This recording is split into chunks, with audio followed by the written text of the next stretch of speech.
New World Order. Billions of people on planet Earth are living in ignorance. Before your very eyes, politicians are advancing a global plan. Since the time of Napoleon, secret societies have been influencing politicians to take over and conquer Europe. Now, in the 21st century, their work of ages is coming to fruition. The New World Order is about the centralization of power. It's about silencing any public criticism of the system. It's about commercializing and selling everything as a product. It's about letting China torture students and still allowing them to host the Olympics. It's about closing down government-owned schools and hospitals, turning them into apartments, and then letting private companies make profits from teaching your children or selling you drugs. The secret societies and political organizations running the New World Order use various symbols and numbers. Once you learn their secret language, you too will have the all-seeing eye.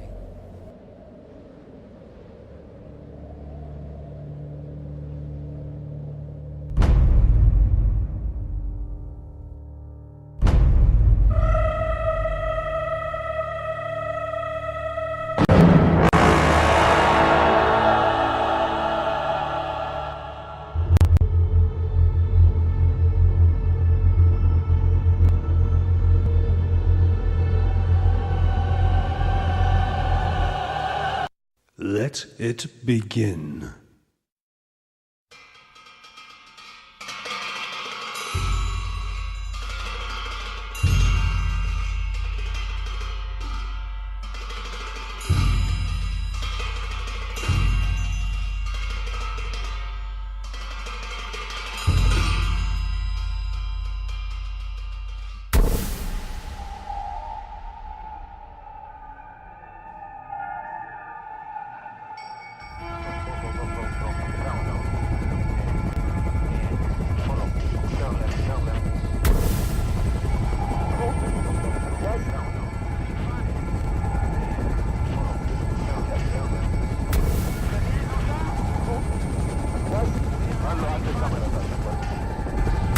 More than 6,000 monasteries and places of worship are said to have been looted, desecrated and destroyed in what the Chinese call the peaceful liberation of Tibet. Within the last few years, the Chinese have dramatically increased political arrests and prison labor.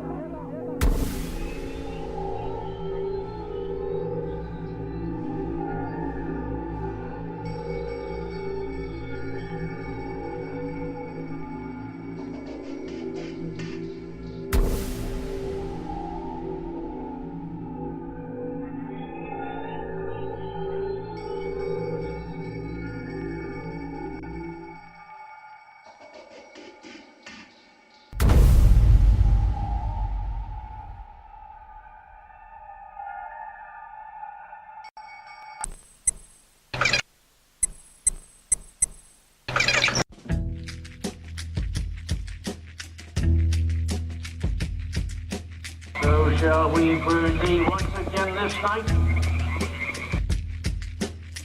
There's something happening here. What it is ain't exactly clear. There's a man with a gun over there telling me I got to beware. I think it's time we stop. Children, what's that sound? Everybody look what's going down.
liberated.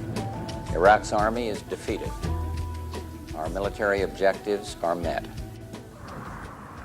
I am pleased to announce that at midnight tonight, Eastern Standard Time, exactly 100 hours since ground operations commenced and 6 weeks since the start of Operation Desert Storm, all United States and coalition forces will suspend offensive combat operations.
The Americans did not interfere.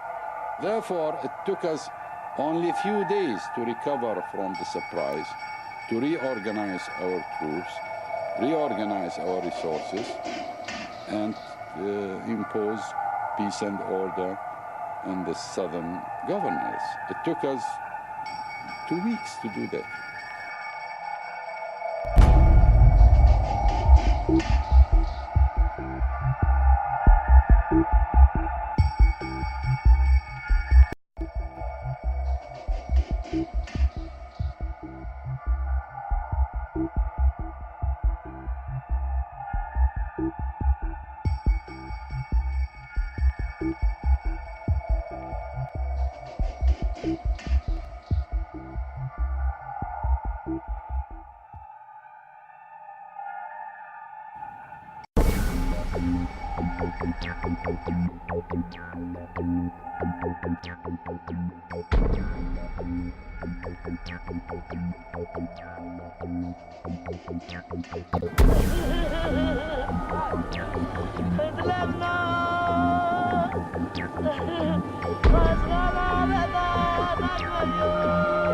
Saddam Hussein.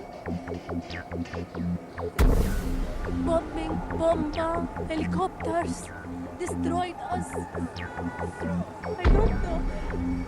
They saw this, but they don't know why. We are human like you.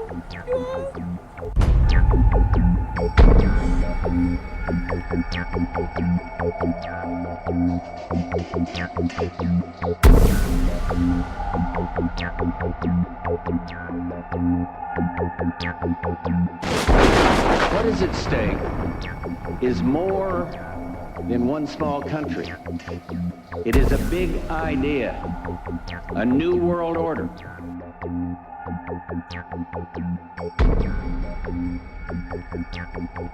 And this is the best chance to begin to establish the new world order. К новому мировому порядку. I think even that does not describe why the world has changed so much and why the world has turned so much toward a new world order and a new kind of civilization.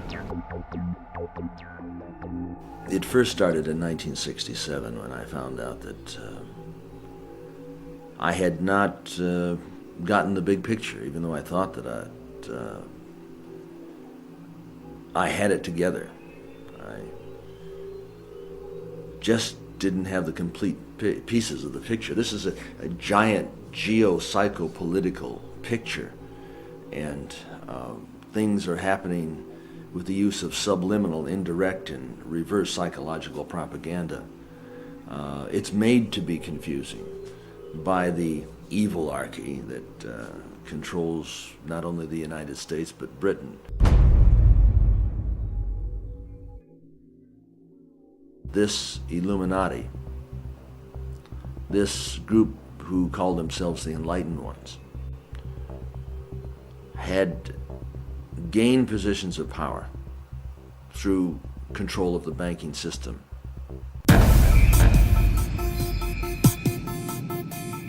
Let's do it.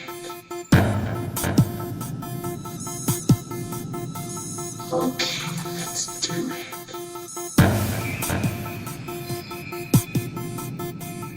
Let's do it. Let's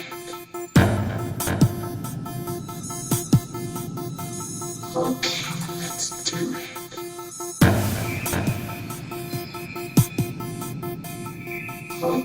Let's do it.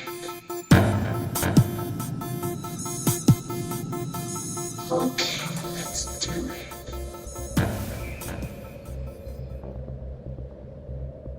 On the back of the dollar bill, you'll see the symbol on the left-hand side of the bill, which is Annuit Coeptus, which means our enterprise is now a success, or our enterprise is crowned with success. Annuit Coeptus. So you're saying, fine, so you have an enterprise and it's now crowned with success. What enterprise are you talking about? Novas ordo seclorum. Novas is novus, meaning new. Ordo is order, and seclorum is where we get the word secular, meaning the world. So it's new order of the world, the New World Order. George Bush's New World Order is now a success. Bill, you've heard an awful lot of dramatic speeches and seen dramatic moments in times of great gravity for the nation. How would you assess this evening? This was a stirring address, in my view, shorter than his father's speech when he announced the New World Order, shorter than his father's speech when he announced the New World Order.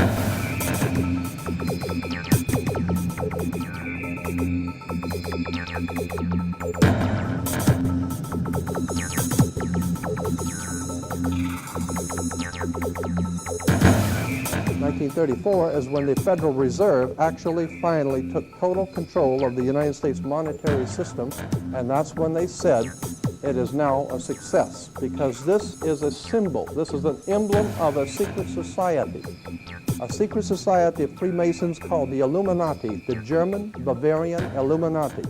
They were a secret society founded in the south of Germany. They were called the Illuminati, the illuminated ones, the enlightened ones.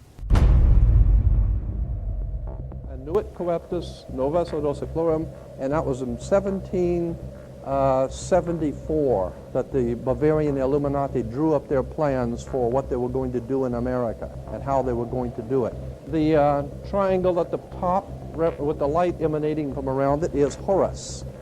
The god of the ancient Egyptians. Of course, this is an Egyptian pyramid. You don't find pyramids in America, you find them in Egypt. And that pyramid is the symbol of the eye, was in the Egyptian religion Horus, which was the newborn sun. Every morning when the sun came up, his name was Horus.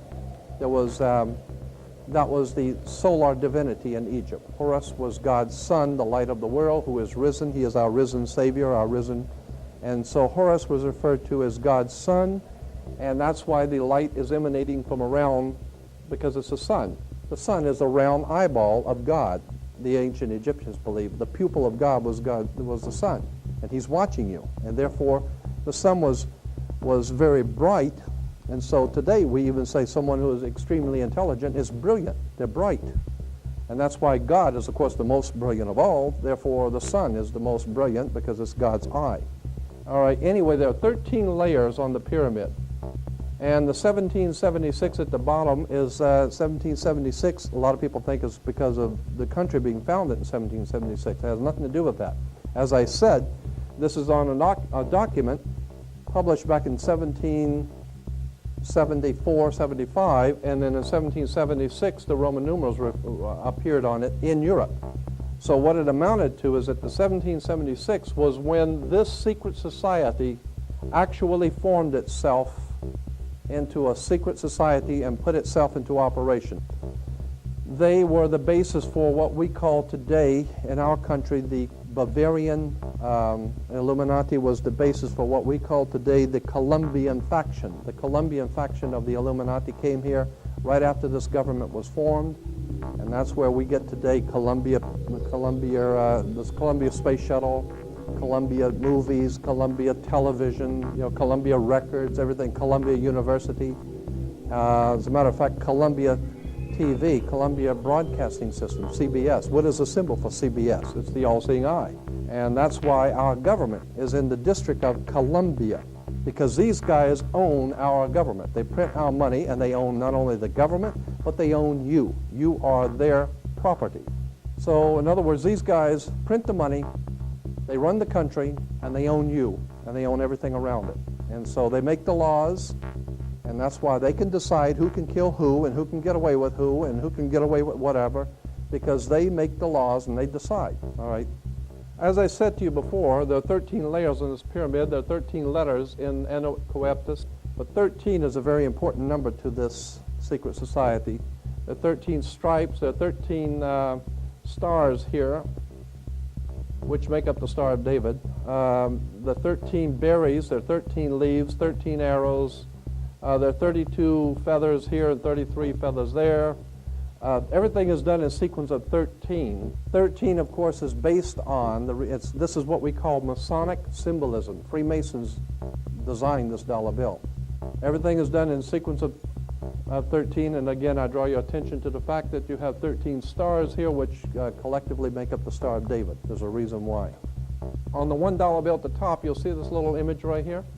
But if you blow it up from an actual photograph, you'll see it is it's a little owl. It's a symbol of the Bohemian Society. The Bohemian Society meets in California on the last 2 weeks of July of every year. I have pictures showing all of the presidents, all of the living presidents, excluding the new one, but all of the living presidents at Bohemian Grove in Northern California, and they're all wearing red and black Ku Klux Klan dress type of regalia, like the Ku Klux Klanners, with the pointed headdress and everything. And I mean, that's quite a sight to see presidents dressed like Ku Klux Klan members, right? And they're standing in front of a big open pit of fire, and behind them is about a 20 to 25 foot owl behind them. And the article in Elm magazine and Time magazine, I've got 2 or 3 different magazines showing basically the same pictures. It says that the presidents meet with all of the heads of industry throughout the world, all of the heads of state throughout the world, and all of the most important wheeler dealers in this country, and they all meet up in Northern California, and they have rituals where they go before the owl after midnight. And what a picture you got, with all the presidents dressed up like Ku Klux Klanners with black and red robes on before an owl. And these are your presidents of this country. And the reason why they chose the owl is because the owl is a symbol used in Europe by secret societies, because the owl is wise, because it sees things in the dark. And the implication is, of course, that's why they are where they are, because they're very brilliant and they know things that you don't know.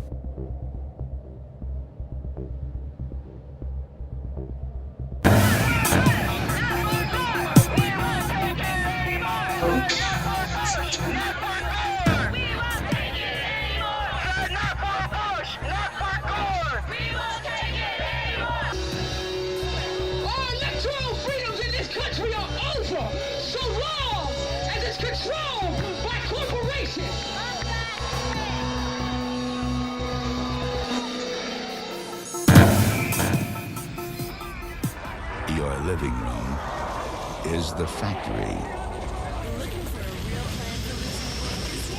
The product being manufactured is you.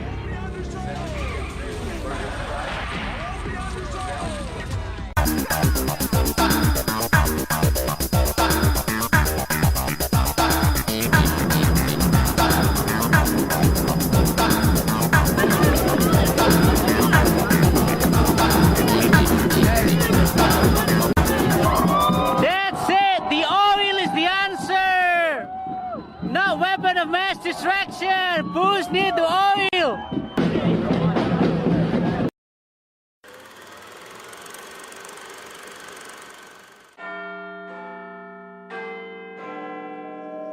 Studying shadows like an indoor cat until dusk when the sky walks me home. How far has the ancient Illuminati secret society network penetrated world politics? If you read the many books published about conspiracies, then you will learn that many leading authors have alleged that British Prime Minister Tony Blair is a high-ranking Freemason.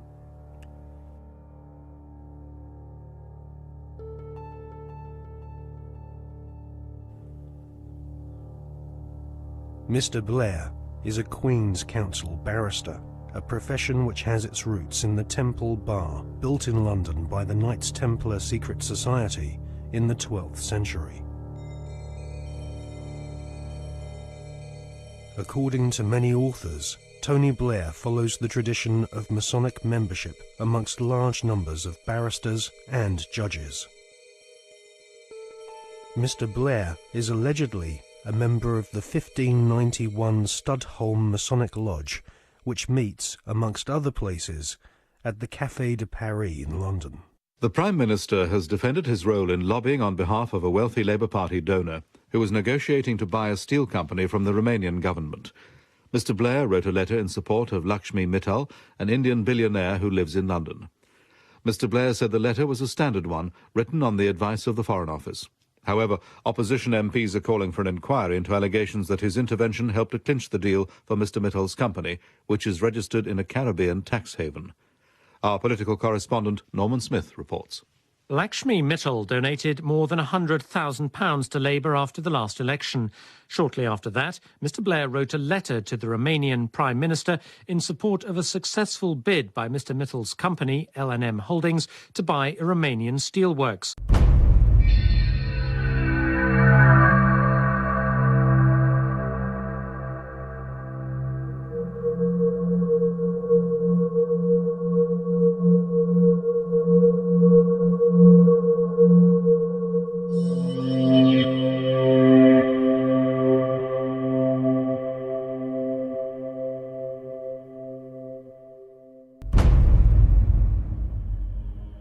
A retired solicitor once described barristers like Tony Blair as highly paid professional liars. So it is unlikely that Tony Blair will ever come clean about his membership of a secret society. However, one thing we can be sure about. The Masonic establishment at the heart of British society does not like being probed or investigated when it comes to matters of Masonic membership. A recent Select Committee inquiry chaired by Labour MP Chris Mullins found that the Metropolitan Police Force and Judiciary were unwilling to force their members to disclose if they were members of secret societies. In a series of embarrassing revelations in the 1970s and 1980s, the British author Martin Short established that the Scotland Yard Vice Squad and senior CID officers were all Masons and taking bribes from pornographers in London's Soho. Martin Short estimates that 1 in 6 British police officers are Masons, and that there are approximately 600,000 Freemasons in Britain today. Many Freemasons occupy highly paid jobs at local borough councils across Britain, which often have Masonic temples inside council buildings, maintained at the taxpayer's expense. In Scotland, Masons used to proudly parade through the streets. After the exposure of local authority frauds involving corrupt Masonic solicitors and councillors, British Freemasons went underground and now rarely march in view of the public. The public image of British Freemasonry has been damaged by the revelation that supercriminal Kenneth Noye and the men responsible for the Brinks-Mat gold bullion robbery were all Masons. As Prime Minister, Tony Blair has frequent meetings with the Queen. She herself is Grand Patroness of International World Freemasonry, which has its Grand Lodge of England headquarters near Drury Lane in London. The British government employs a huge number of civil servants, magistrates, judges, solicitors and officials, which have all historically been Freemasons. The deceased author of The Brotherhood, Stephen Knight, says that penetration of Freemasonry into the British establishment goes way beyond policemen and parish councils. Knight says that the Palace of Westminster, home to the British Parliament, is used as a meeting place for at least 2 Masonic lodges. One of these lodges is called the New Welcome Masonic Lodge, which regularly hosts blood-curdling rituals and ceremonies inside the Palace of Westminster. Members of Parliament from all political parties gather together, wearing white gloves, sashes, lambskin aprons, and wielding ceremonial daggers, swearing bloodthirsty oaths of allegiance to each other. Just where this leaves British democracy is anyone's guess, but the fact that these secret ceremonies take place in a building paid for by the British taxpayer leaves one wondering if Freemasons do not see themselves as superior to the average British citizen. Many researchers claim British Prime Minister Tony Blair is a high-ranking 33rd degree Freemason. This is the highest rank of Mason, and this elite cabal of British Freemasonry has its own headquarters at number 10 Duke Street, which some claim is connected to number 10 Downing Street via a secret underground tunnel. Inside the Duke Street headquarters of the Supreme Council of the 33rd degree, there is a red room, a black room, and a chamber of death, which Masons use for macabre rituals based on ancient Jewish mysticism and Enochian magic. Once initiated into the 33rd degree, Masons are told they are superior beings, and the human population are referred to as being profane goyim, which means cattle.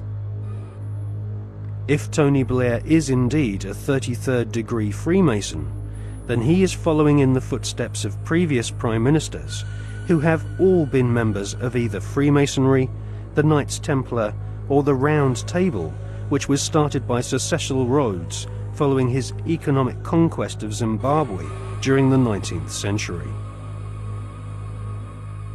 Winston Churchill was also a 33rd degree Freemason, initiated into the Studholme Lodge at the headquarters of the 33rd degree in May 1901.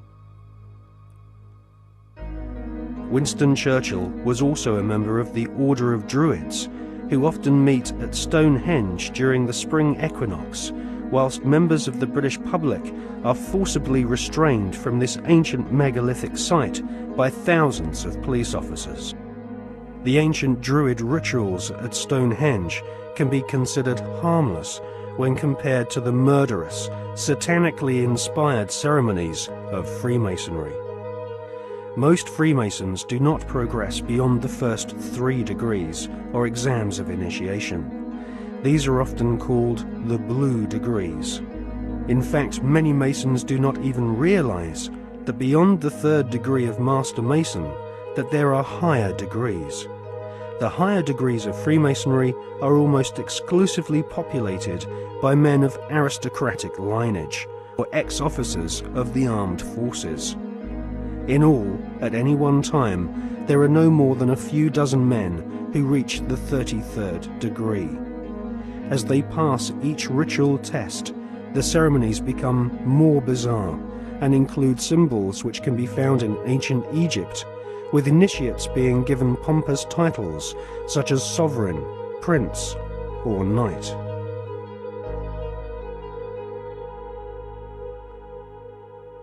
When we see Tony Blair meeting with George Bush Jr., we are actually seeing two knights of secret orders.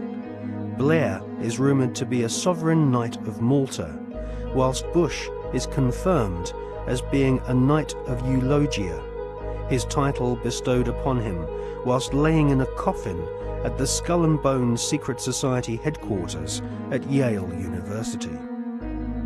Blair and Bush claim to have democracy and freedom as their #1 priorities, but both have sworn blood-curdling oaths of allegiance to ancient Babylonian, Egyptian, and Jewish demon gods.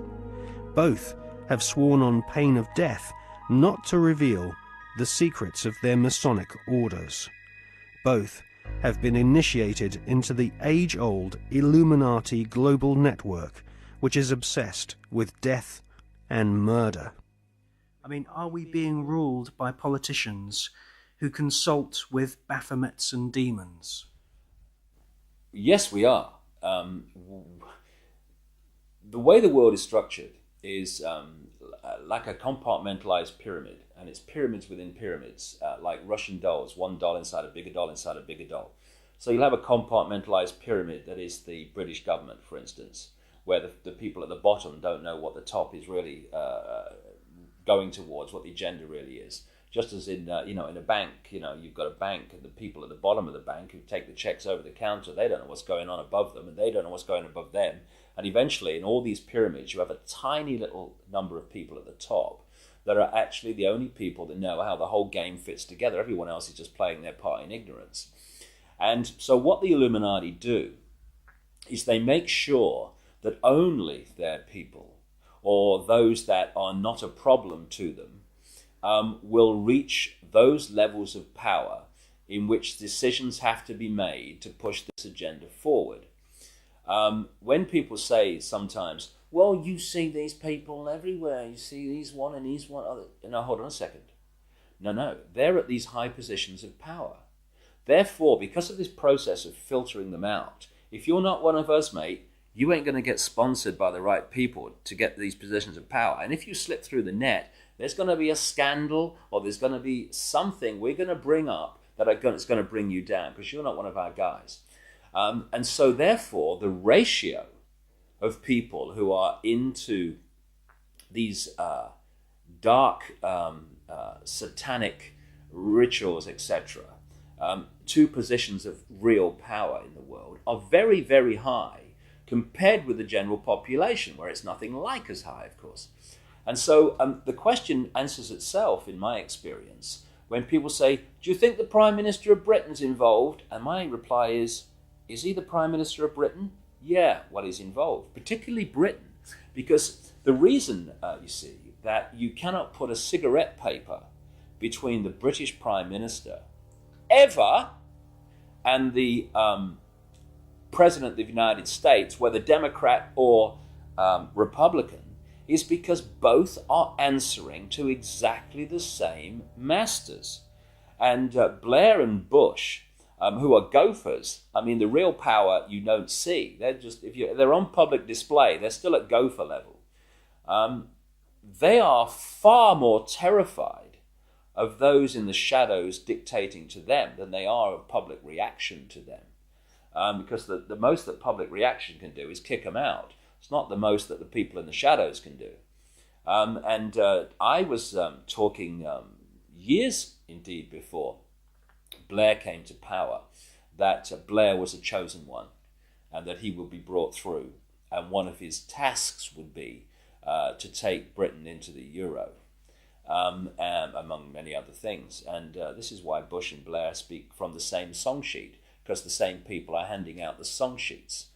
So yes, absolutely is involved. And so are the British royal family in horrendous rituals that go on at places like Balmoral.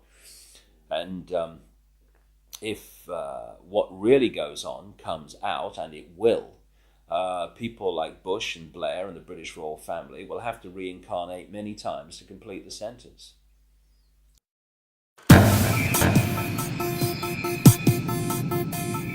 Okay, let's do it. Okay, let's do it.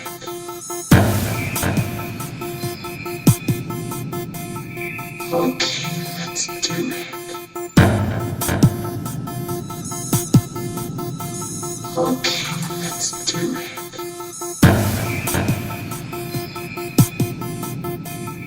Okay, let's do it. Okay, let's do it.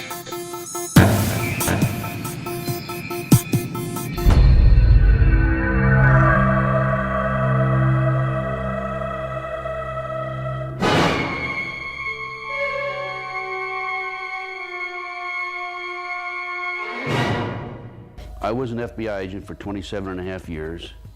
At the time of my retirement, I was the senior special agent in charge of the FBI Los Angeles Division. I have been qualified in the courts as an expert on cults and satanic ritual abuse. I have information from various sources that judges, law enforcement, prosecutors, attorneys, doctors, some many prominent individuals, including actors, actresses, professional football and baseball players, are involved in these type activities.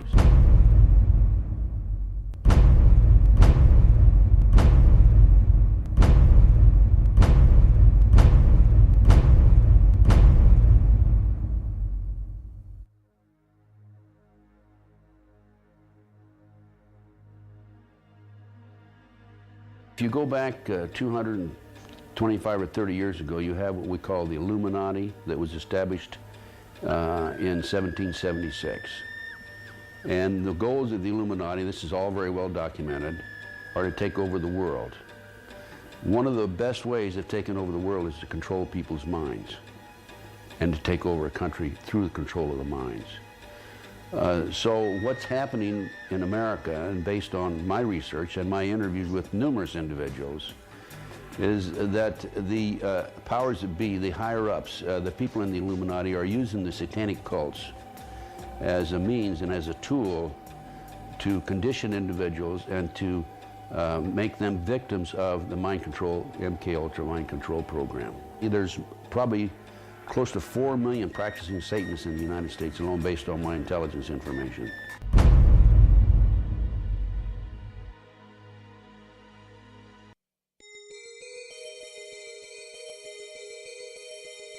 If the many authors on the subject of the occult are correct, and Tony Blair has been initiated into the 33rd degree, then his pseudo-Christian morals will be compromised by the fact that devil worshippers and high-ranking Freemasons have walked through the corridors of power hand in hand for centuries. The Royal Archmasons describe their highest-ranking brothers as Grand Solicitor Generals of the Supreme Grand Chapter. There is a secret word, the name of the true Masonic God, which none are allowed to say in public. This name is Yarbulon.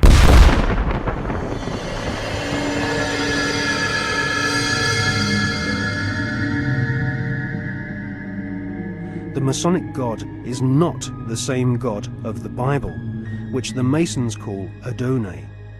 Yarbulon has been described by Christian minister Canon Brian Brindley as an unholy compound of the Hebrew name of God, Jehovah, with the heathen names for Baal and Osiris. The highest ranks of Freemasonry utter Yarbulon as the one sacred and mysterious name of God. Yarbulon is a tripantheon Masonic god, in part deified as the historical Baal, which the Oxford English Dictionary confirms as being a Hebrew word. Baal is the chief male deity of the Phoenician and Canaanite nations. To the tribes of the Old Testament, Baal was the devil himself.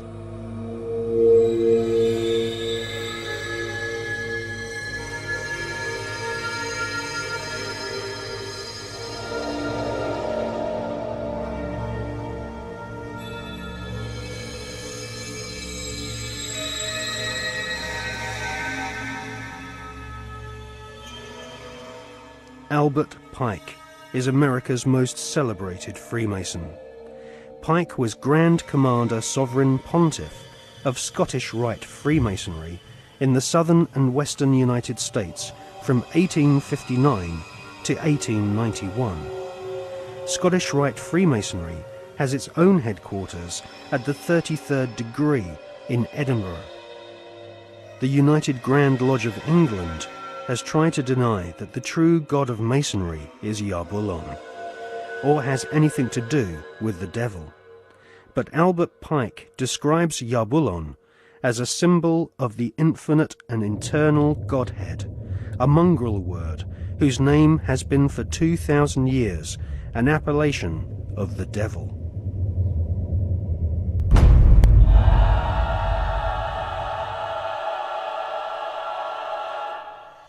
On the 14th of July 1889, Albert Pike issued these instructions to 23 Scottish Rite Supreme Councils throughout the world. We worship a God, but it is the God that one adores without superstition. To you, Sovereign Grand Inspectors General, we say this, that you may repeat it to the brethren of the 30th, 31st, and 32nd degrees. The Masonic religion should be the Luciferian doctrine. Lucifer is God. The true and pure philosophical religion is the belief in Lucifer. So, Yarbulon is really an alternative name for the devil. The last syllable, on, is a code name for the ancient Egyptian god Osiris, who was the god of the dead. There can be no doubt that the Scottish Rite form of Freemasonry in America and Britain is controlled by high-ranking 33rd degree Masons who worship Satan or Lucifer as their god.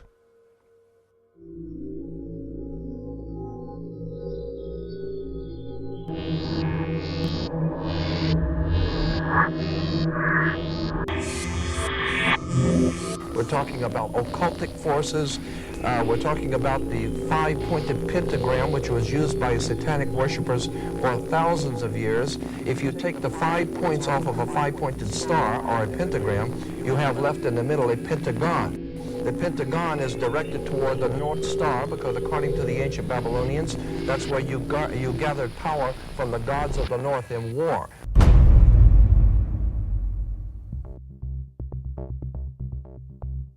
We cannot allow our sons and daughters to be sent to die in a bankster's war. For oil, for heroin, for cocaine, for gold, or for control. Sun Tzu, the great strategist of war, said that all confrontations are won before the battle begins. There has never been a battle that has been won defensively. But we must prepare by becoming self-sufficient. We must prepare to do that which has not been done before. Once identifying the enemy, they have to be routed out.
The British royal family recently suffered intense embarrassment when it was revealed that the father of the Duchess of Kent was an SS officer.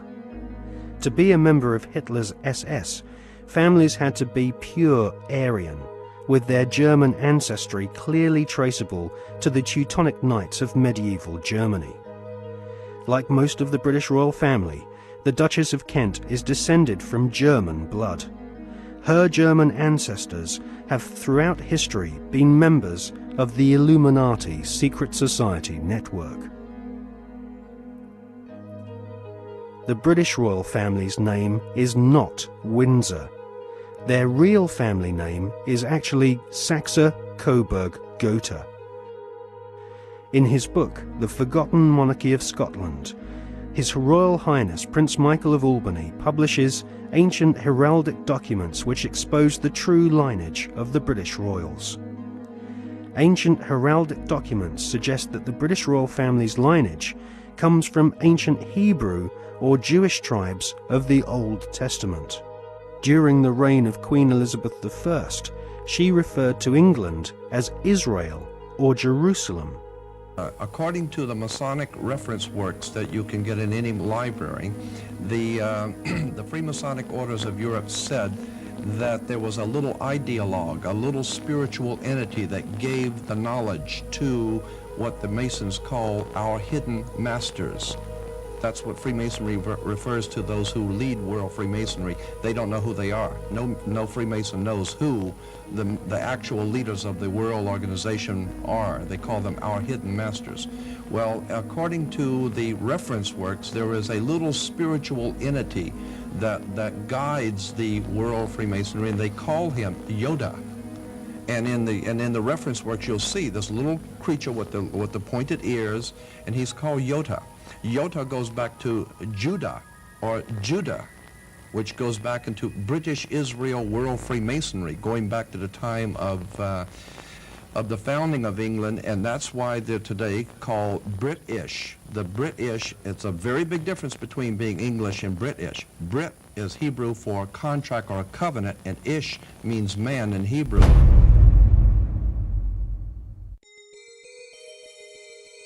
During the reign of Queen Elizabeth I, her personal spy, Mr. John Dee, was responsible for establishing the British Secret Service.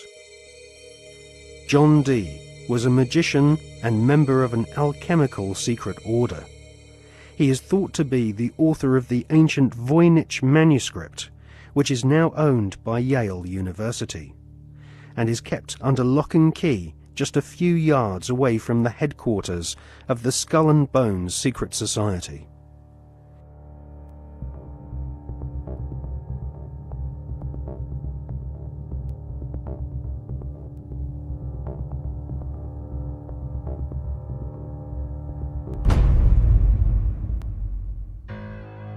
The Duchess of Kent might be ashamed of her father having been a member of the SS, but she might equally be keen to play down the fact that her husband, the Duke of Kent, is Britain's most senior royal Freemason.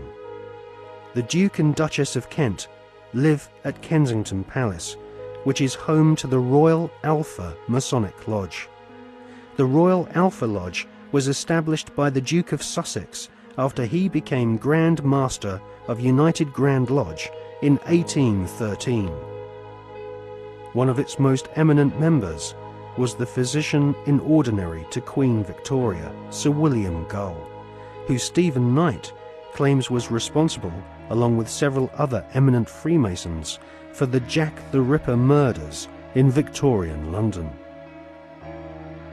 Suitably, members of the Royal Alpha Lodge at Kensington Palace are called Princes of the Blood Royal.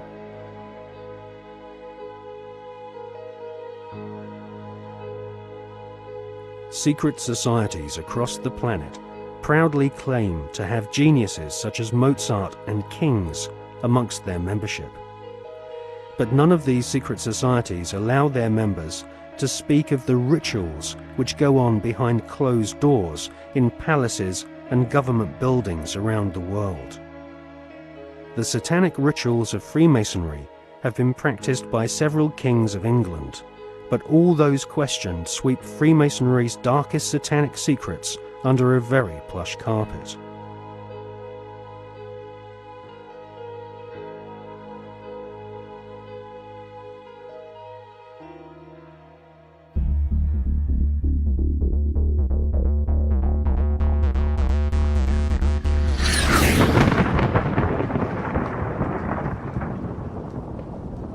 Hawati en Tawi, Tim Jafar Kau, Tarpin Mawf, Mu'f, Ta'if, Sem'f, Minaminet F Nebet, Hayat Nebet, Henenet Nebet, Jedafuit F, Awit F Hasit, Semawu M Sanut.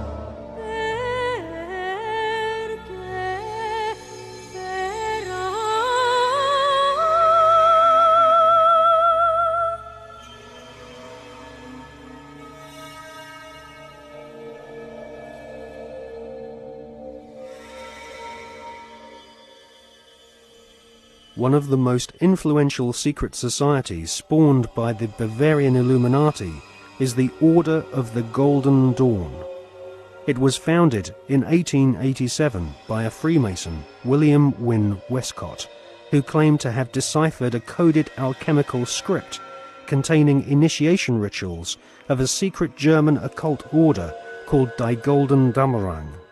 Westcott already had plenty of experience conducting occult rituals. In 1865, he had helped establish a Masonic order called the Societas Rosicruciana, inspired by the Jewish magic of the Hebrew Kabbalah. These rituals are still enacted at study group meetings at the United Grand Lodge in London. For many years, the Golden Dawn held its meetings at the London headquarters of the Mark Masons.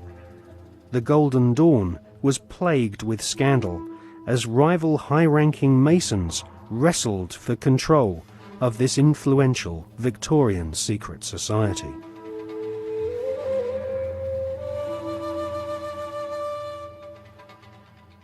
In 1891, Westcott lost control of the Golden Dawn to another high-ranking Freemason magician called MacGregor Mathers.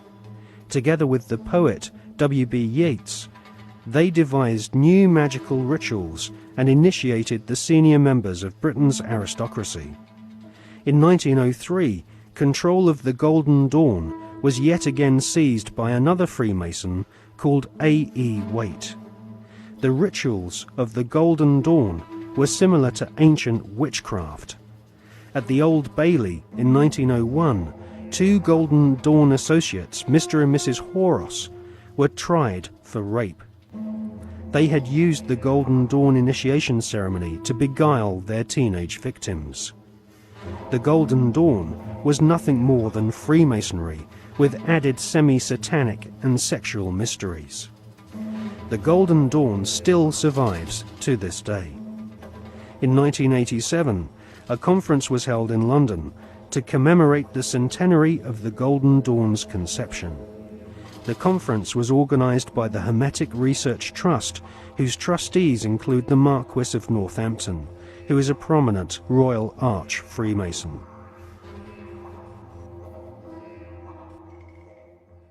Satanists do not take part in certain rituals with certain sounds in certain places and certain colors and certain, verbal statements. They don't do it because, oh, that'd be nice, let's say that, and then shall we have a bit of red, or what do you think? No. It's done because everything in this reality is vibration. Consciousness in this reality is vibration. Everything is a vibrational field. This is how astrology works. When we're born, where the planets are, they're sending out vibrational projections that are affecting the vibrational field that we are born into, and that's why we are affected differently at different times of the year. Therefore, they understand this, and they're manipulating these vibrational fields all the time to manipulate us. And so these rituals, just a pageant. It's like the Freemasonic rituals. You talk to Freemasons, the vast majority of Freemasons not trying to manipulate anyone, not on a mass scale anyway. And they'll say, so what about these rituals, mate? Oh, I don't know. They do silly things. You always try to leg up and bare your bloody breast. I don't know. It's some ancient bloody tradition. I don't know what it's all about. Anyway, they do a nice dinner, so you only have to do it once. They don't realize that these initiation rituals are actually set up to affect the participants in a certain way that allows these other dimensional entities, which folklore have talked about for thousands of years all over the bloody planet, this theme of possession by demons. These are entities that exist just outside the frequency range of the five senses. Because, again, because of the suppression of basic knowledge of who we are and the nature of life, we become child's play to manipulate. For instance, people look through their eyes and they think they're seeing everything in the space they're looking at. No, they're seeing a fraction of it. They're seeing a tiny frequency range that the five senses can access. Just like if you tune to radio 1, you get radio 1. You don't get radio 2, you get radio 1. And this is why, if there was a cat in this room now, it might be reacting to what is to us here empty space. But it's not empty space to the cat because it has a greater visual frequency range. Now, just outside the frequency range of the five senses are entities that are manipulating this five sense reality through these particular bloodlines. And one of the key places where this possession takes place is during these satanic rituals and gatherings, when the vibrational environment is created by the ritual that allows this takeover of the mental and emotional processes of these people to take place. And this is why you'll meet so many people who've known famous politicians and staff when they started in politics or before they came into politics. And they'll say, mate, that guy ain't the bloke that I knew. Well, mentally and emotionally, that's literally true in a lot of cases because of this possession that takes place. And people think it's kind of far-fetched and almost maddening. That may happen in Babylon, but not now. Well, please. That very thought is the greatest defense mechanism this grotesque conspiracy has to protect it.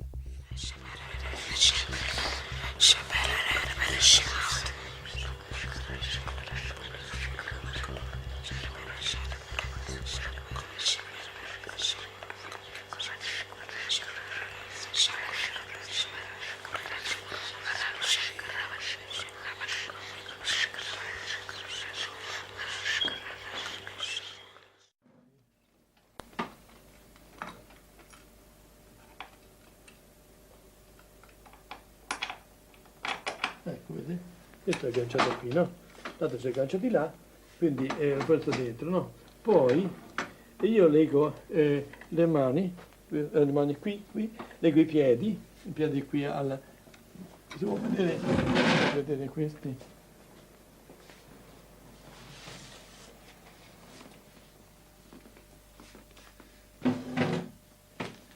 E questo generalmente si può legare il braccio, vedete? Può legare il braccio di qua di là e i piedi lo stesso a questo tappiola qui. Dunque, e qui c'è questa cinta perché sono terribili. Questa qui per legare alla vita in modo che non si muova. Sento almeno mettere questo braccio, vedi, sotto, vedi, qui c'è, ecco, si ferma in questo modo, si ferma. altrimenti non si regge, e rompono tutto. Dunque, tutto questo, adesso vi faccio vedere cosa sono capace di fare queste qui. Questo può essere una ragazza che ha detto, questo è d'acciaio, questo corrisponde a questo qui, no, corrisponde, vediamo qua, ne passo una qui dentro, se lo troviamo, questo sarebbe questo, vedete come l'ha ridotto? È difficile poi con le mani, non è possibile, ha visto?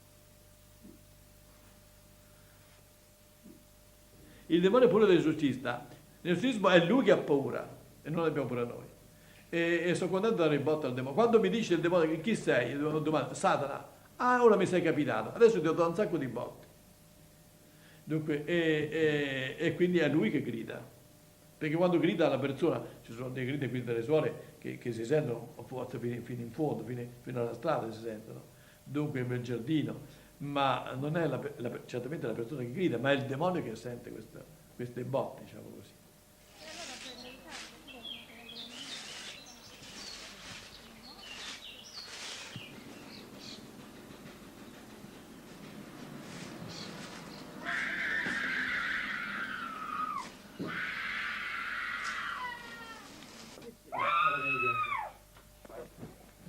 Martina and her parents have been coming to see Padre Alfredo regularly for the past 6 months. The family has turned to the exorcist in an attempt to solve problems which have troubled their daughter since she was 8 years old.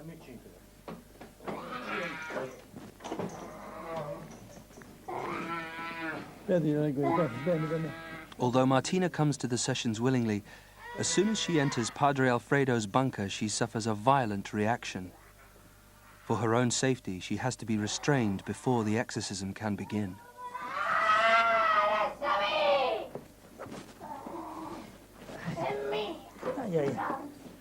Oh, tu l'inferno, vai!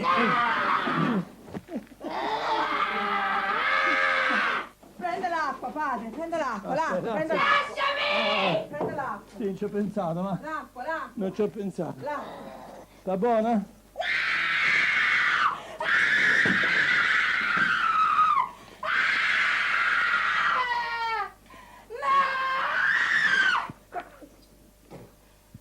Sta buona, forza. Ci avevo pensato. Mamma.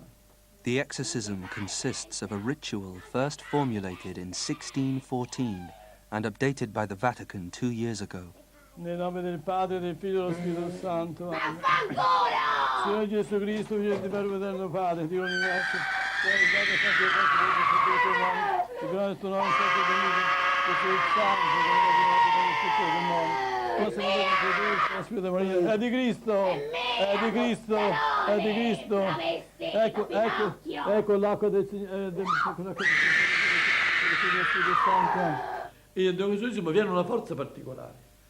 Dunque ho notato questo, a volte il demonio, siccome l'esorcismo sono come fosse uno bastonate, picchia il demonio, no? Mette l'acqua santa nella mano, mi brucia, mi sono accorto di questo. Il demonio è furbo e cerca di parlare per riposarsi. Avete visto mai i pugili? Quando si danno i pugni, a un certo punto si abbracciano, si riposano,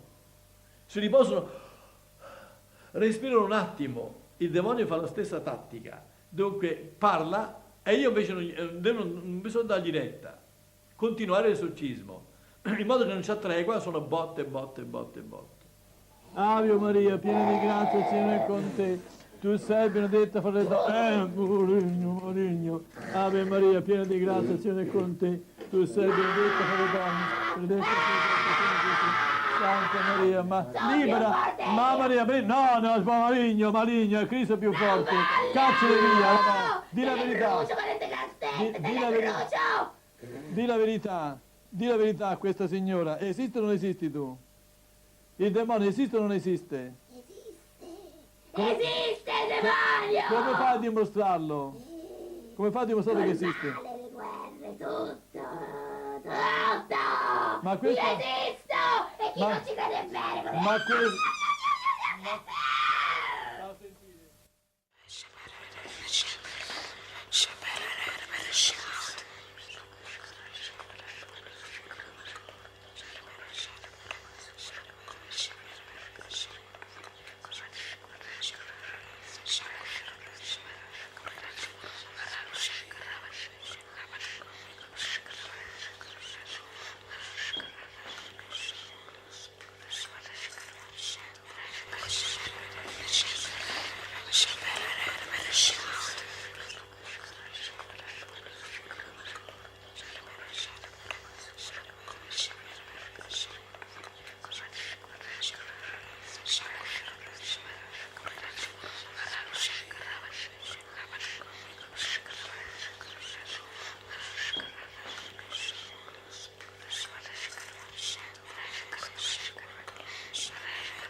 From their thrones deep-seated, the choirs of the eons declare the last of the demons. The kingdom is thine to inherit. What I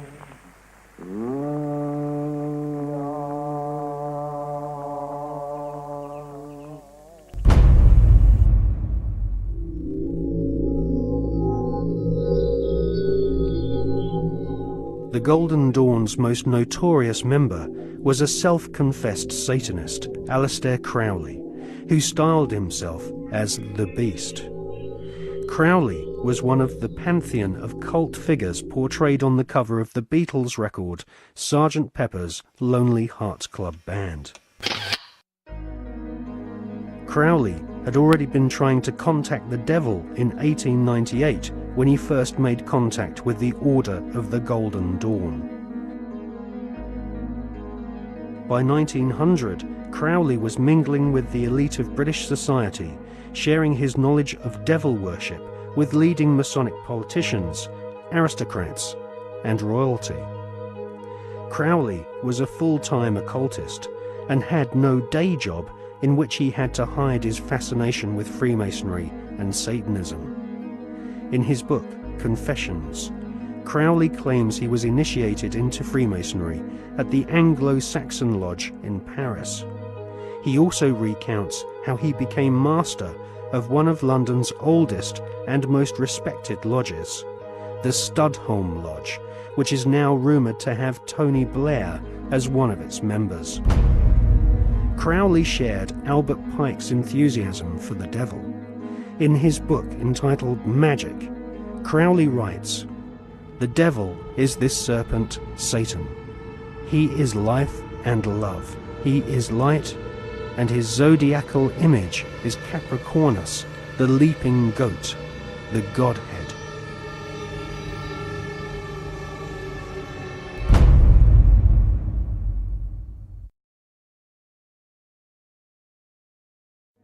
Secret societies often portray the Goat of Mendes sitting in the Baphomet position. A statue of George Washington himself, a high-ranking Freemason, shows one of America's founding fathers sitting in the same occult posture as Crowley's goat-headed devil.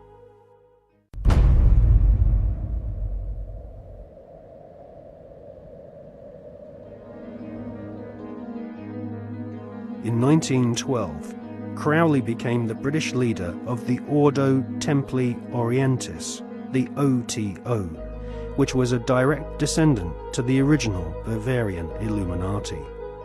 The OTO was a hardcore satanic secret society, and Crowley devised the initiation ritual around the 33rd degree ceremony of Scottish Rite Freemasonry. Crowley claimed the formation of the OTO was reconstituting Freemasonry back to its German Illuminati roots. Crowley wanted nothing less than to dance with the devil. He was impatient with the politeness of Masonic ritual. He described basic Freemasonry in the lower ranks as a sinister association for political intrigues and pirates.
A major U.S. daily story about subliminal messages.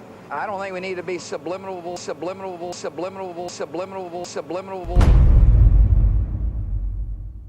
Television is a massive mass hypnotist to the global mind. And what happens is it is implanting a belief in reality by the minute, and then once we take on that belief implanted, when information enters the eyes, we edit it on the basis of that belief. And so what the global population is subjected to, suffering from, is actually literally mass hypnosis. And when we talk about people who kind of start to see things and see the manipulation they couldn't see before, what do we say about them? What do they say about themselves? They say, I woke up. Exactly what they've done. When people start to go, hey, I can see it now, it's like someone has gone along, like the hypnotist, and clicked their fingers, and it's like, oh, I can see it now. Mass hypnosis. And that is the greatest hypnotist on the planet, and that's the basis of why it was created. A 49-year-old unidentified man went berserk last Where night. does she get her view of the world? Shotgun. 14 people are dead, including 3 Who will be her children. role models? What values will she have? Whose child is she? Yours or the network's?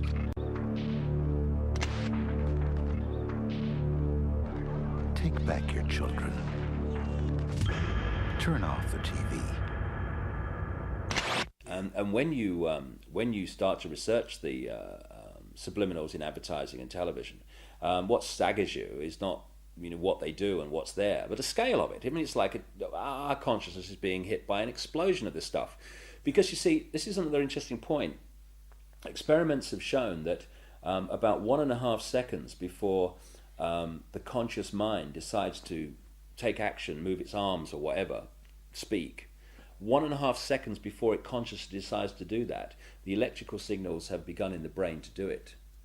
For me, the conscious level is the experiencer and observer of reality, but the subconscious is the creator of it, the generator of it. And this is why the Illuminati want the subconscious mind through subliminals. What does subliminal mean? It means below threshold. It's below the threshold the conscious mind picks up, but the subconscious mind picks everything up like a sponge. And therefore they are planting these thoughts into the subconscious, which then filter down into the conscious, and we think we're having our own thoughts, when actually they're implanted thoughts done at a subliminal level. Rats were caught in the sewers a week ago. Now they're stopped. When the plastic door is raised up, the rats will shoot out like bullets. It was a common punishment in Imperial China. No, we can do it. Do it, Julia! Not me! Julia!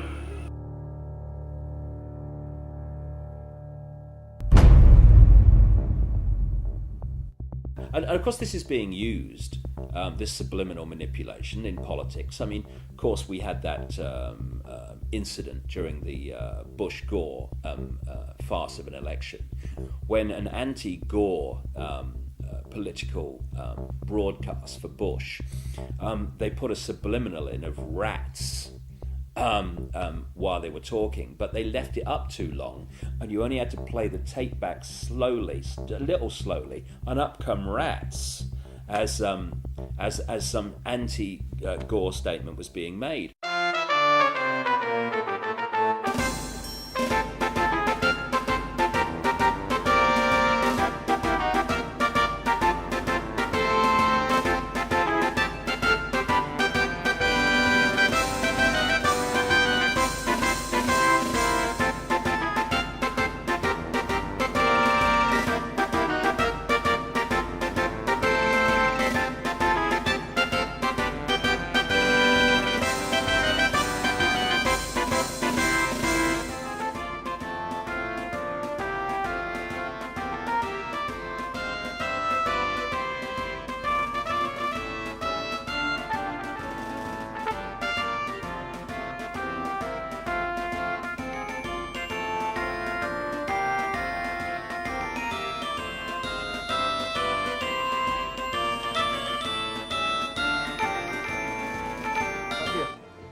Solicito tu voto para seguir luchando por el futuro de nuestros hijos.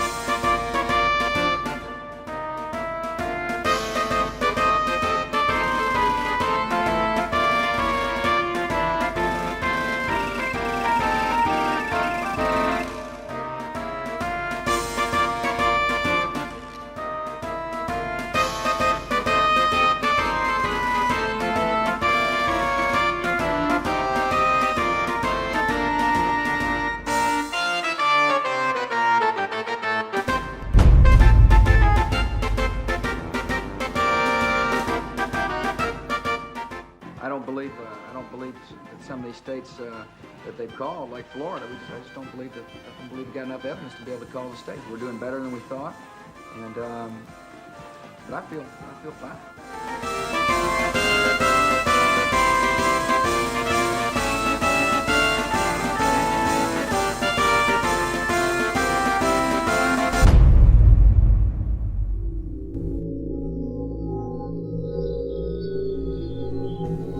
In accordance with the laws of the state of Florida, I hereby declare Governor George W. Bush the winner of Florida's 25 electoral votes for the President of the United States.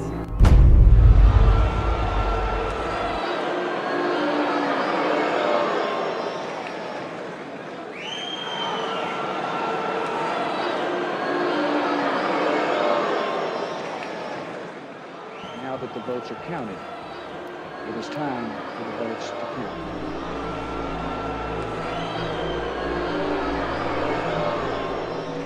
I wish to point out that our American democracy has triumphed once again.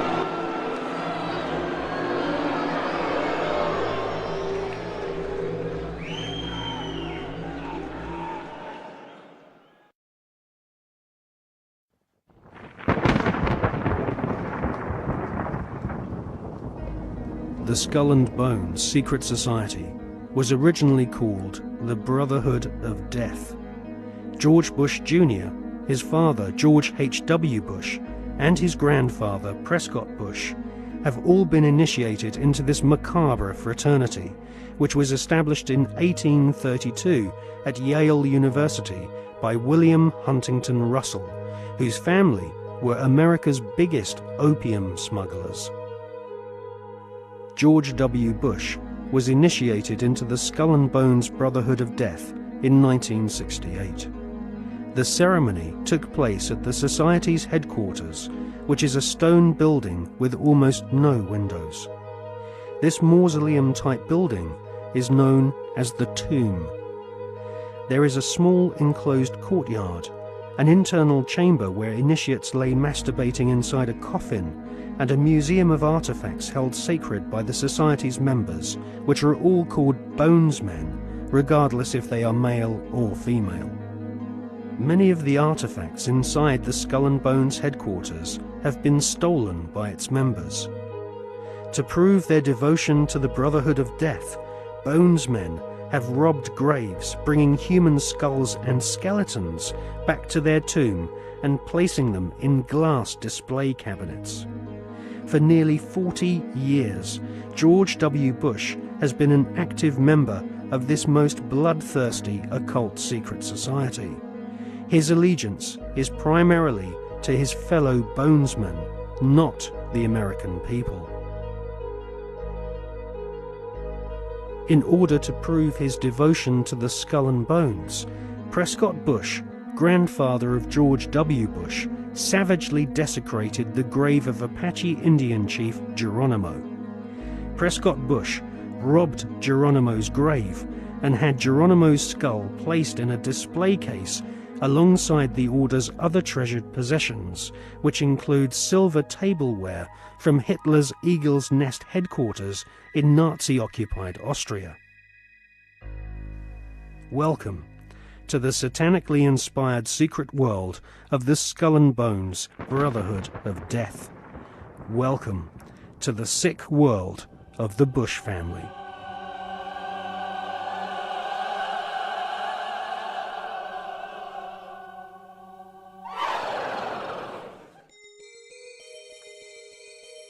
The Skull and Bones headquarters is on the campus of Yale University. Yale is home to several other lesser secret societies, including the Scroll and Key. Alexandra Robbins is an American journalist who has written a book about the Skull and Bones called Secrets of the Tomb. In her book, she traces the origins of this cult, which was funded from profits of the Russell Company in the early 1800s. The Russell Trading Company was nothing more than an opium trading empire, which, still to this day, is the corporate arm of the Skull and Bones Secret Society.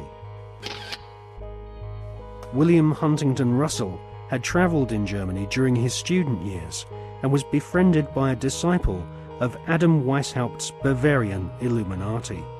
Upon returning to the USA in the early 1800s, Russell used some of his family's opium wealth to fund the building of the tomb at Yale University.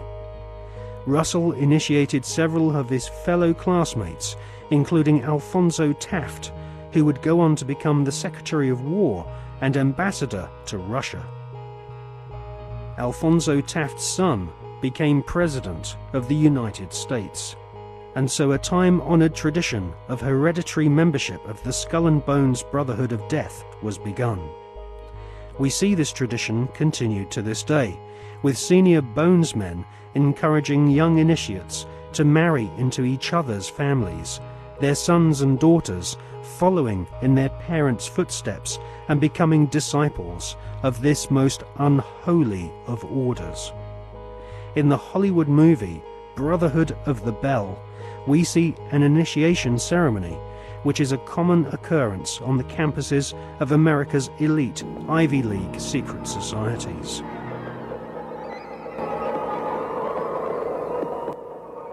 Mr. Patterson, Philip Everest Dunning, Mr. Chad Harmon, Mr. Dunning. Mr. Dunning, the articles and letters of the Brotherhood.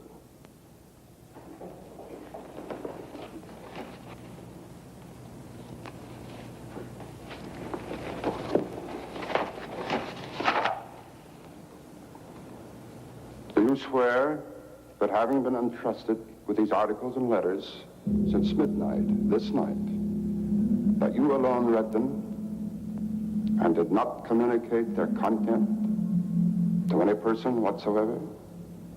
I so swear. Having so sworn, are you now prepared to go forward? I am prepared.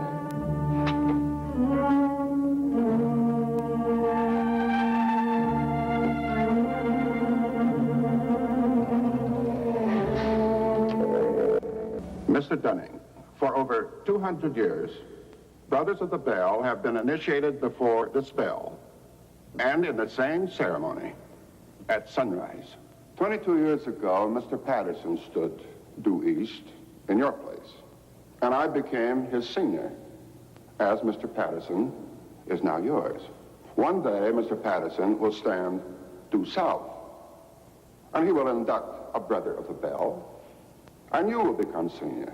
See, in this fashion does the Brotherhood express its continuity. It will continue long after all of us are dead. But that continuity depends upon one thing: obedience. Absolute obedience. If and when you are ever called upon by Mr. Patterson to pay your due bill, you must comply, whatever is asked of you. Well, that bill may come due tomorrow, in 20 years, or never. It will not be a matter of money. It will be an act of fealty, of loyalty to the Brotherhood of the Bell. Now, if you require anything at all, get in touch with your senior, and he will see to it that it's arranged for you. Are you ready for the oath? I am. The oath, gentlemen. I, Chad Dunning, do swear in absolute faith that I shall reveal no secret of of the brotherhood of the Bill, that I shall respect my brothers and myself, that I will act as they desire, secure their interests as if they were my own. And I pledge this, my honor, my fortune, and my life.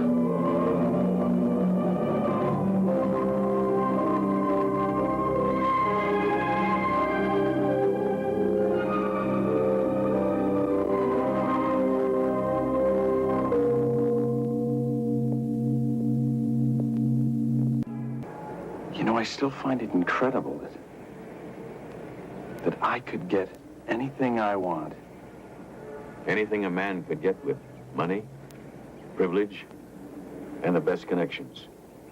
You know, it just occurred to me that we're part of the establishment now. Not part. The establishment.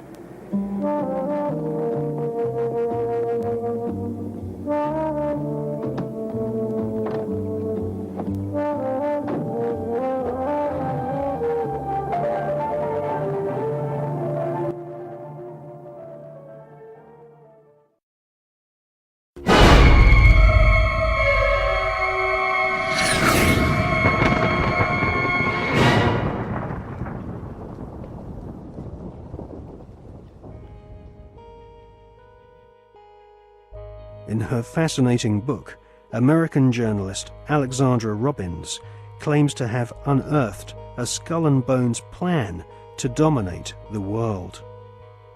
One can't help recognizing the fact that in the 170 years since the formation of the Skull and Bones Society, it has members in the most influential jobs all over the world.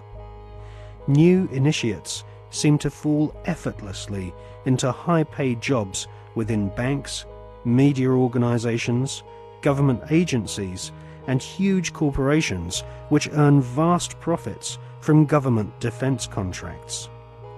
Some researchers claim that all members agree to tithe their wealth over to the society, thus ensuring that their offspring will become future initiates of the Brotherhood of Death. The Skull and Bones Brotherhood of Death recruits members from America's billionaire aristocracy.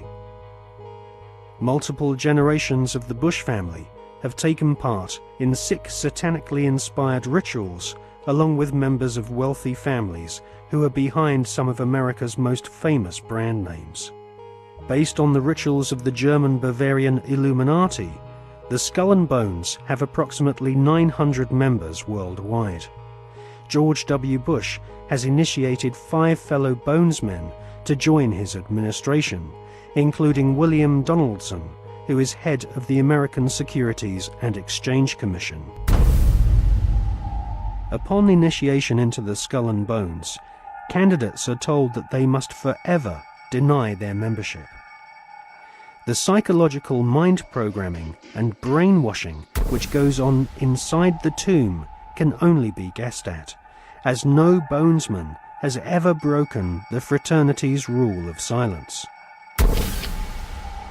Fellow students at Yale have often said that on the night of ceremonies, blood-curdling yells and shrieks can be heard from inside the tomb. Some say the initiates are forced to wrestle in mud and are even beaten. This technique has been used by the CIA and EST brainwashing organizations who seek to wear down the subject mentally and physically using a program of punishment and verbal abuse. Once the will of the candidate has been broken and they have divulged all their sexual secrets to the elder Bonesmen, they stand naked and are reborn in a mockery of a Christian baptism, with elder Bonesmen dressed as the Pope and the devil conducting the ritual. Ron Rosenbaum is a journalist who writes for the New York Observer. He secretly filmed an initiation ceremony from the top of a building near the Skull and Bones headquarters. Members of the order dress up as the devil, the Pope, and a kind of Don Quixote character.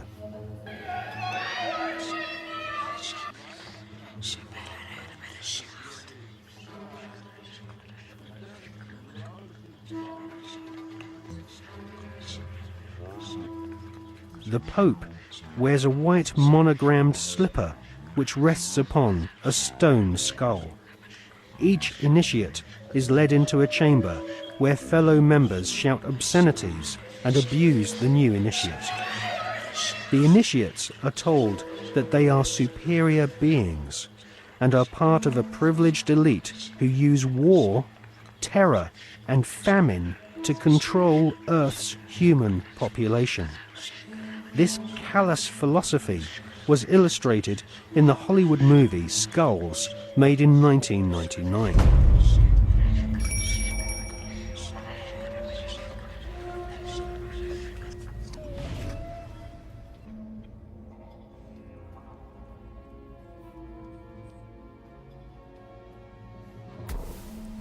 Over the years, there have been several break-ins at the tomb, which is the headquarters of the Skull and Bones at Yale University. The artefacts which have been found have included membership lists of another secret society which operates on the campus called the Scroll and Key. Now, it seems pretty obvious as we research this material that the Wolf's Head, Phi Beta Kappa, the Scroll and Key, and Skull and Bones are all different flavours of the same Bavarian Illuminati secret society.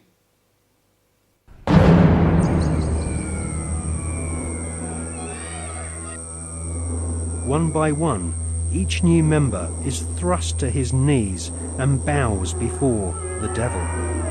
A naked woman is ceremoniously assaulted with a dagger.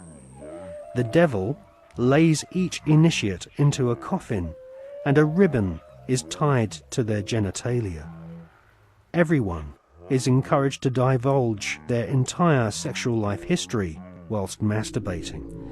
With all their innermost secrets known to the other Bonesmen, the new initiates are threatened with blackmail if they ever reveal the secrets of this Masonic order. At this point, they are dressed in long robes and rechristened with their occult names. The Don Quixote character taps each member on the shoulder with a silver sword and proclaims, "By our order, I dub thee Knight of Eulogia."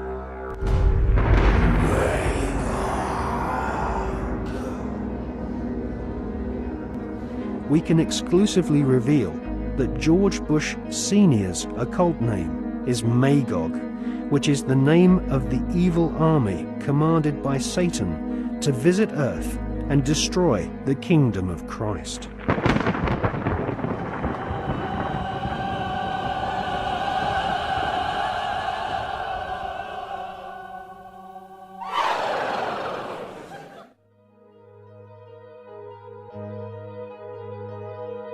The American Ivy League colleges each have their own branches of the Skull and Bones Brotherhood of Death, indoctrinating the children of America's elite families who go on to become the captains of industry, banking, law, military, and the media. The epicenter of this elite cabal is Yale University. The last 3 presidents attended Yale, as did the terrorist expert Paul Bremer III, who governs Iraq for the Bush-Cheney Skull and Bones elite. Members of the Anglo-American Illuminati network also share the same philosophy. They believe in a single, all-powerful superstate, which is governed by a single world leader. If the Illuminati were successful, and their dream would come true,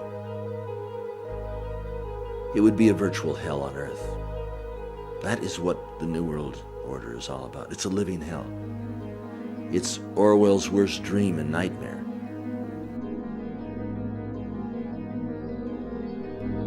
Well, to understand the philosophy of the Skull and Bones Society, you have to understand the philosophy of 18th and 19th century Germany with people such as Hegel. Now, the dialectic system, the dialectical political system, was not devised by Karl Marx. It was actually developed by Hegel, Fichte, and also contributed to by Kant. These German philosophers believed that you could create change in society by conflict. And this could be, for example, political conflict, the conflict between left and right. From this conflict, a new political system would come about, and this would be a synthesis of the two views. Now, that sounds pretty innocent, but in actual fact, the dialectical system is used in military combat as well.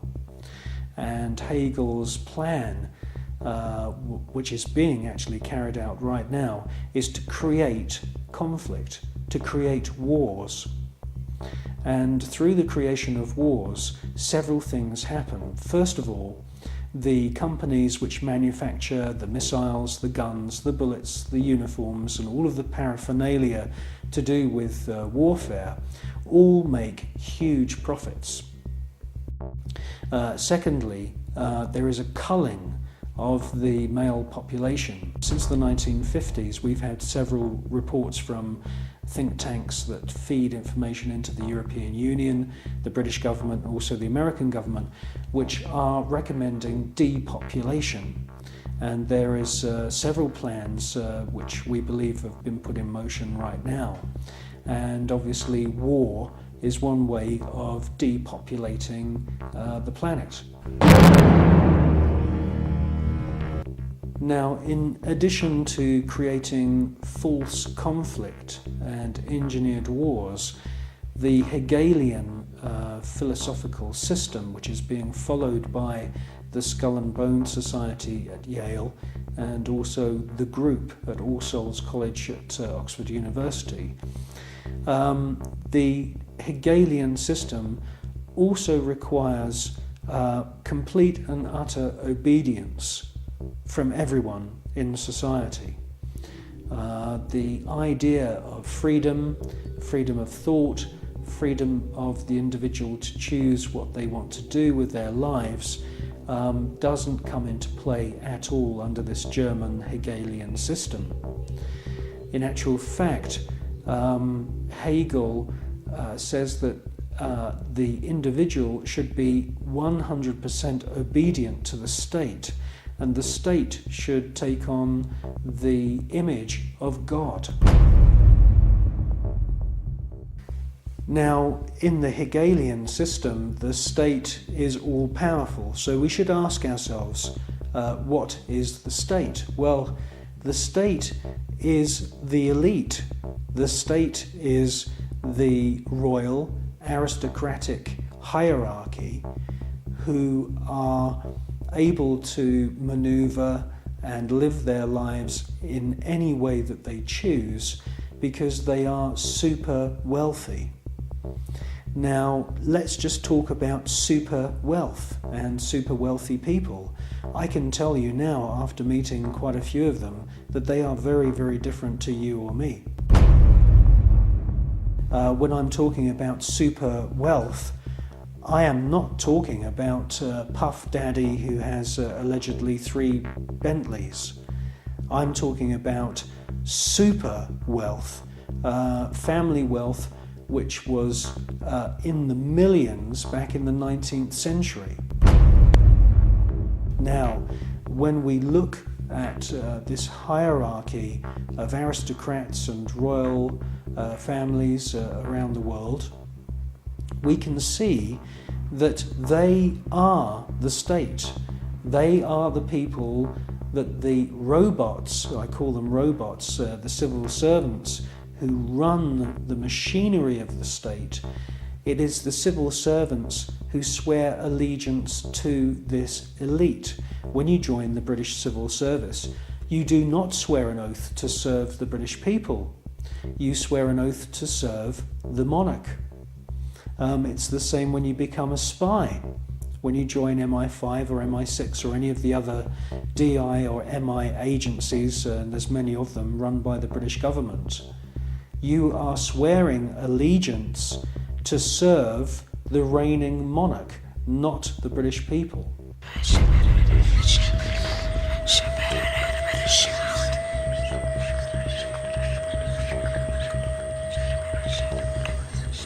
While the American people sing the Star-Spangled Banner, the most powerful people in the USA and Europe salute the ancient symbol of the Brotherhood of Death.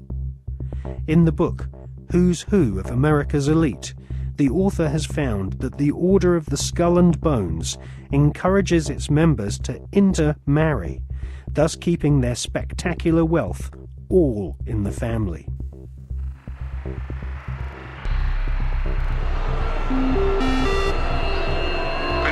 Good evening. Today, our fellow citizens, our way of life, our very freedom came under attack.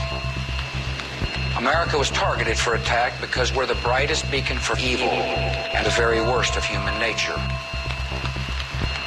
I've directed the full resources of our intelligence and law enforcement communities to find those who want peace and security in the world and to bring them to justice. We will make no distinction between the terrorists who committed these acts and the victims of the American economy. Our military is evil, and it's prepared. Our country is evil, deliberate and deadly evil. All that is evil, comforted by evil, and no one will keep that evil from shining. And on behalf of the American power greater than any of us, I thank the many world leaders who have called to offer their financial institutions and assistance. America and our terrorist friends and allies join with all those who want despicable chaos and terrible evil. And we stand together to win the war against all that is good and just. None of us will ever find those responsible. Thank you. Good night. And God. Alive! It's alive! Now they will know why they are afraid of the dark. Now they will learn why they fear the night. There is nothing wrong with your television set. Do not attempt to adjust the picture. We are controlling transmission. I want counterculture. I want anti-establishment. This is mass madness, you maniacs! Quiet, numbskulls, I'm broadcasting. I believe America is ready for a new beginning. The new Prime Minister of India is, no.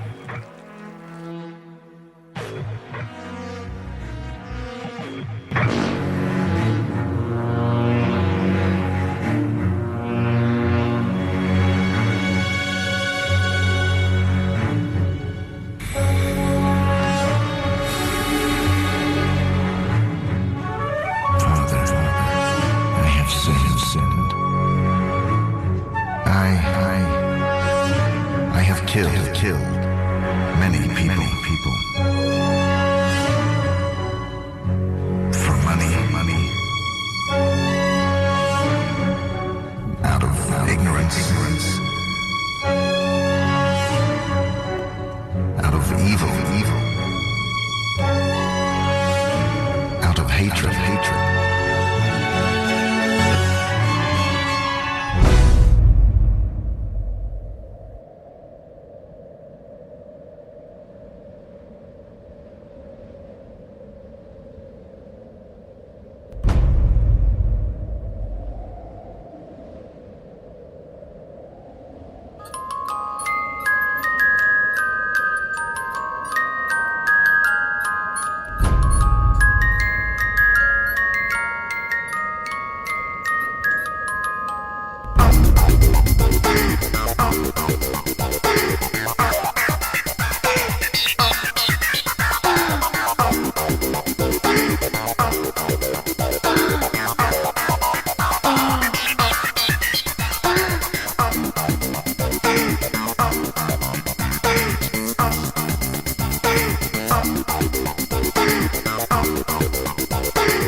the Skull and Bones was founded using money from opium.